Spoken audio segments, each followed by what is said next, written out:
सुप्रभात साहित्य उत्सव. मी मयुरी. ब्रह्मचार्य आणि त्यागी जीवनच वैश्विक कार्य घडवू शकते याची प्रचिती देणाऱ्या स्वामी विवेकानंद यांच्या तेजस्वी चरित्राचे श्रवण आपण करीत आहोत साहित्य उत्सव परिवाराच्या उत्सव तीर्थ या मालिकेतून. सादरीकरण रेश्मा मोरे, मनोज आहेर. तांत्रिक सहाय्य विशाल गांगर्डे. निर्मिती साहित्य उत्सव परिवार. आज या मालिकेतील 11वा भाग आपण ऐकणार आहोत. उत्सव तीर्थ स्वामी विवेकानंद. ऐकूया भाग 11वा. एखाद्या व्यक्तीने एखादा गुन्हा केला म्हणजे ती गुन्हेगार ठरत नाही, तर त्या व्यक्तीने आपल्या मनावर नियंत्रण ठेवले नाही म्हणून ती गुन्हेगार ठरते. स्वामी विवेकानंद.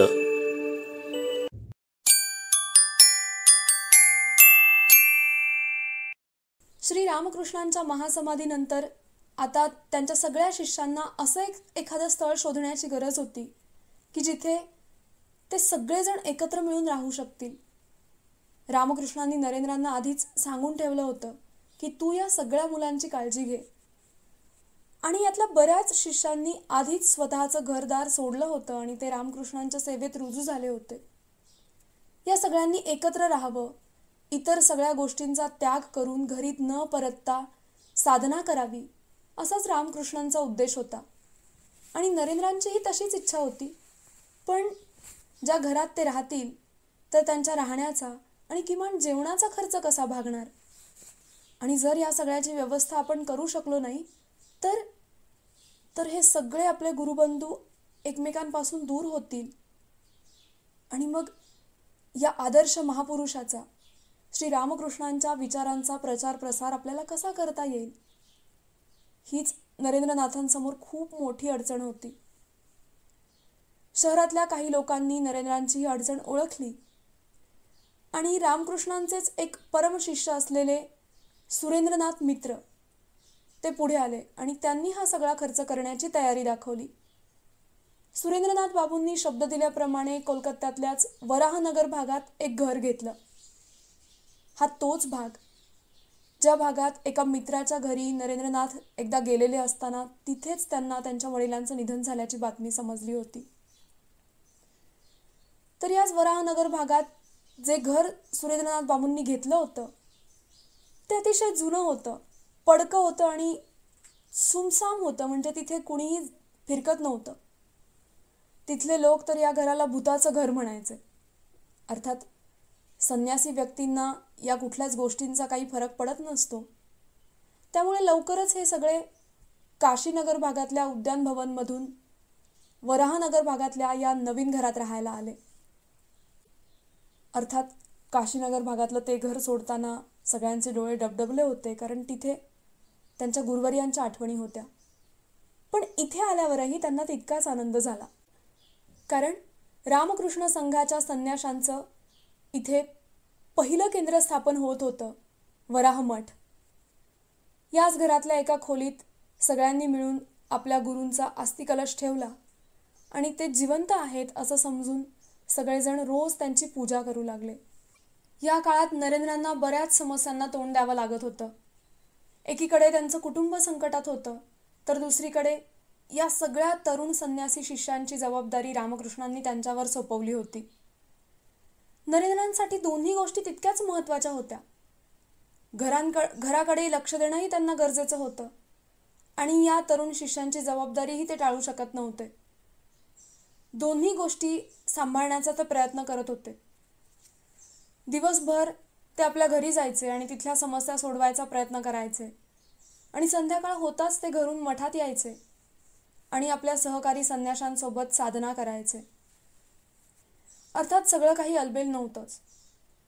त्यात रामकृष्णांचे छोटे शिष्य म्हणजे जी मुलं होती त्यांना त्यांचे पालक घरी घेऊन जाण्यासाठी प्रयत्न करायचे. आज त्याची परीक्षा आहे किंवा असंच काहीतरी कारण देऊन ते त्यांना घरी घेऊन जायचे.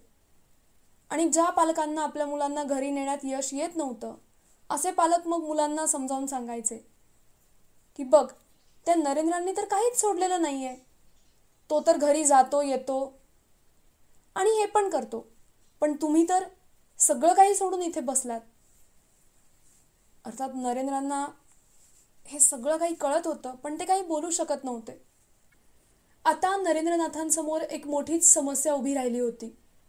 रामचंद्र दत्त आणि रामकृष्णांचे काही गृहस्थी भक्त त्यांच्याकडे रामकृष्णांच्या अवशेषांची मागणी करत होते. त्यांचं असं म्हणणं होतं की तुम्ही संन्यासी आहात, तुमच्या राहण्याबाबत काहीच निश्चित सांगता येणार नाही. तुम्ही आज इथे तर उद्या तिथे, कधी कुठे जाल, कुठे राहाल, काहीच सांगता येणार नाही. त्यापेक्षा गुरूंचे अवशेष तुम्ही आमच्याकडे द्या, आम्ही त्याची चांगल्या प्रकारे काळजी घेऊ, आम्ही ते व्यवस्थित सांभाळू, तुम्ही ते आमच्याकडे सोपवा. पण दुसरीकडे शिष्य तर ते अवशेष द्यायला तयार नव्हते. ज्या तांब्या भांड्यात गुरुवर्यांचे अवशेष ठेवले होते, ते तांब्या भांड सांभाळण्याची जबाबदारी ज्यांच्यावर दिली होती, ते 2 बालशिष्य शशी आणि निरंजन तर हट्टालाच पेटले होते की काहीही झालं तरी आम्ही आमच्या गुरुवर्यांचे अवशेष देणार नाही. आता नरेंद्रांसमोर खूप मोठा पेच प्रसंग होता. आता काय करायचं? रामचंद्र दत्त तर बळाचा वापर करूनही ते अवशेष मिळवू शकत होते. त्यांच्या विरुद्ध बोललं तर परिस्थिती आणखीनच गंभीर होणार होती. पण त्यांच्या बाजूने बोलावं तर नरेंद्रनाथांना स्वतःलाच हे मान्य नव्हतं. आणि शिवाय दुसरी गोष्ट म्हणजे आपल्या गुरुबंधूंच्या भावना कशा मोडीत काढायच्या. पण नरेंद्रनाथांना काहीतरी पाऊल उचलावंच लागणार होतं, काहीतरी निर्णय त्यांना घ्यावाच लागणार होता.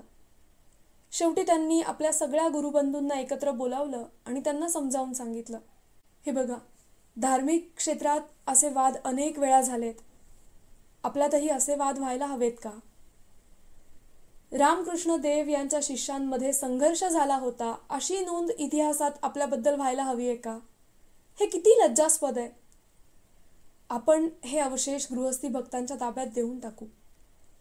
आपल्याकडे गुरुवर्यांचे अवशेष नसले म्हणून काय झालं? आपल्याकडे त्यांचं विचारधन आहे. एवढी मोठी विचारांची शिदोरी त्यांनी आपल्याला दिली आहे, ती आपण समाजात वाटू, त्यांच्या विचारांचा प्रचार प्रसार करू. त्यामुळेच जग आपल्याला दंडवत घालेल. नरेंद्रनाथांनी असं समजावून सांगितल्यामुळे शेवटी त्यांचं म्हणणं सगळ्यांनी मान्य केलं. हे तर नरेंद्रांच्या बोलण्यातली हुशारी आणि त्यांच्या व्यक्तिमत्वातलं तेज होतं की कुणी त्यांच्याशी वाद घातला नाही. आणि शेवटी सगळेजण तयार झाले. आपल्या गुरुवर्यांच्या अवशेषातला काही भाग, म्हणजे भस्म आणि अस्थिकलशातला काही भाग स्वतःकडे ठेवून बाकी सगळे अवशेष त्यांनी गृहस्थी भक्तांच्या ताब्यात दिले. आणि मग रामचंद्र दत्त आणि इतर भक्तांनी आणि संन्यासी शिष्यांनी या सगळ्यांनी मिळून एका योगोद्यानात आपल्या गुरुवर्यांच्या अवशेषांची स्थापना केली. नरेंद्रनाथ आता पूर्ण वेळ वराहनगर मठातच राहू लागले. त्यांच्या घराच्या प्रकरणी जो खटला सुरू होता त्यात त्यांचा विजय झाला आणि त्यांच्या कुटुंबियांना स्थैर्य मिळालं. शेवटी त्यांची एक खूप मोठी अडचण दूर झाली आणि आता ते त्यांचा संपूर्ण वेळ आश्रमासाठीच देऊ शकत होते. त्यामुळे त्यांनी कामाला सुरुवात केली. जे शिष्य घरी गेले होते त्यांच्याशी त्यांनी पुन्हा संपर्क साधला आणि पुन्हा त्यांना समजावून सांगितलं, त्यांच्या मनाची तयारी करून घेतली. नरेंद्रांचे हे प्रयत्न एकीकडे सुरू होते तेव्हा सगळ्या मुलांचे पालक पुन्हा काळजीत पडले आणि त्यांनी नरेंद्रांना धमक्या द्यायला सुरुवात केली. पण अर्थात नरेंद्रनाथांवर याचा काहीही परिणाम झाला नाही. त्यांनी आपलं काम तसंच निर्भयपणे सुरू ठेवलं आणि शेवटी त्यांच्या प्रयत्नांना यश आलं. बरेचसे शिष्य वराहनगर मठात परत आले. रामकृष्ण देव यांचे काही भक्त किंवा जवळचे मित्र गिरीश, रामचंद्र, महेंद्रगुप्त, सुरेंद्र मित्र यांच्यापैकी कोणी ना कोणी आश्रमात येऊन जाऊन असायचे. नरेंद्रनाथांना आणि इतरांना मदत करण्यासाठी ते हजर असायचे. रामकृष्णांचे हे सगळे भक्त आणि सगळे शिष्य या सगळ्यांना आता नरेंद्रनाथांचाच आधार होता. नरेंद्रनाथ सांगतील तसं सगळे वागत होते. आश्रमात राहणारी मुलं नरेंद्रांच्या सानिध्यात राहून अधिकाधिक मेहनत घेत होते. कधी उपवाशी राहून तर कधी अर्धपोटी राहून, कधी पूर्ण वेळ जागून तर कधी थोडाच वेळ झोपून, जगातल्या सगळ्या भौतिक सुखांकडे पाठ फिरवून जप, तप, ध्यान यातच हे सगळेजण रमून गेले होते. उरलेल्या वेळात ते रामकृष्णांचं चरित्र आणि त्यांनी केलेल्या उपदेशावर चर्चा करायचे. त्यानंतर भागवत, पुराण, वेदांत यांचं पठण करायचे. नरेंद्रनाथ या सगळ्यांची अतिशय उत्तम प्रकारे काळजी घेत होते. तेच आता या सगळ्या मुलांचे माता पिता, गुरुबंधू, तेच रक्षक आणि पालक होते. जर कुणी जेवला नसेल तर त्याला स्वतःच्या हाताने जबरदस्तीने खाऊ घालत, कुणी जागा असेल तर ते स्वतः अंथरूण घालून त्याला झोपायला सांगत. अधूनमधून ते सगळ्यांना एकत्र बोलवायचे आणि श्री रामकृष्णांनी केलेला उपदेश वारंवार सांगायचे. श्री रामकृष्ण परमहंस यांच्याबद्दल बोलताना ते म्हणायचे, परमेश्वराच्या इच्छेमुळे मला अशा एका व्यक्तीच्या सानिध्यात राहण्याची संधी मिळाली की जे एकीकडे पक्के द्वैतवादी होते तर दुसरीकडे ते तितकेच अद्वैतवादी होते. एकीकडे ते परमभक्त होते तर दुसरीकडे ते परमज्ञानी होते.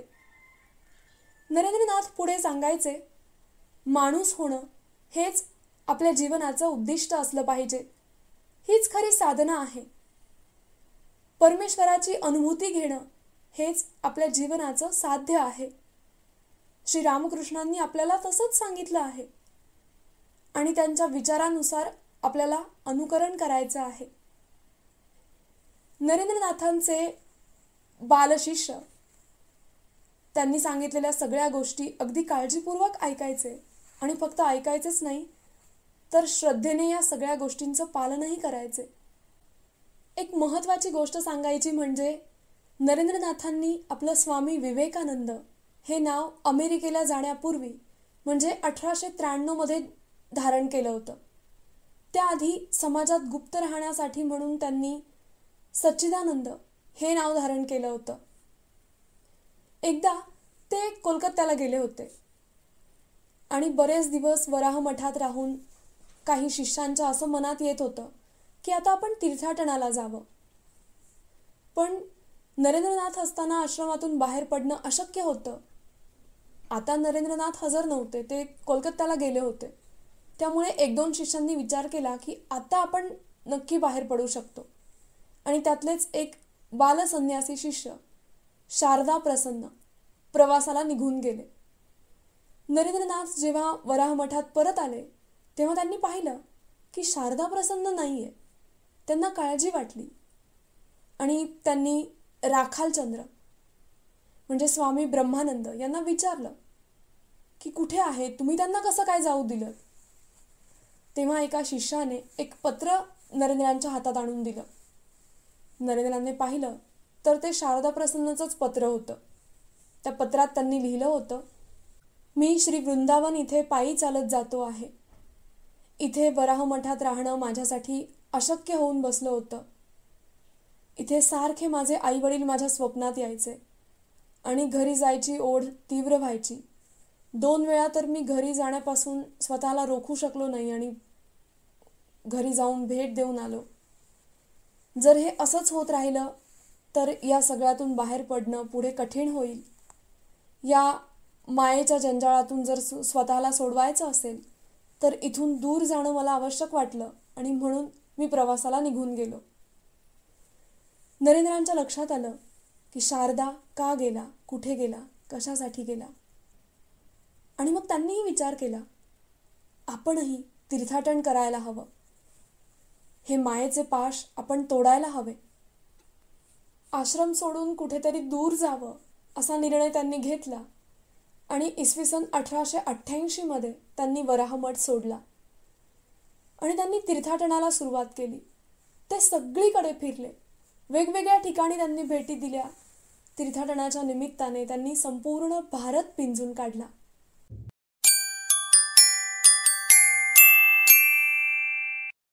दिव्यत्वाचा प्रकाश आयुष्यात आणणारा गुरु अचानक निघून गेल्याने नरेंद्रनाथाचे हेलावून जाणे स्वाभाविक, पण दुःख कुरवाळत बसण्या इतकी उसंत नरेंद्रनाथाजवळ खचितच नव्हती. किंबहुना तशी शिकवण त्याला गुरुने दिलीच नव्हती. नरेंद्रनाथाला तर संपूर्ण आयुष्य विश्वकार्यासाठी समर्पित करायचे होते.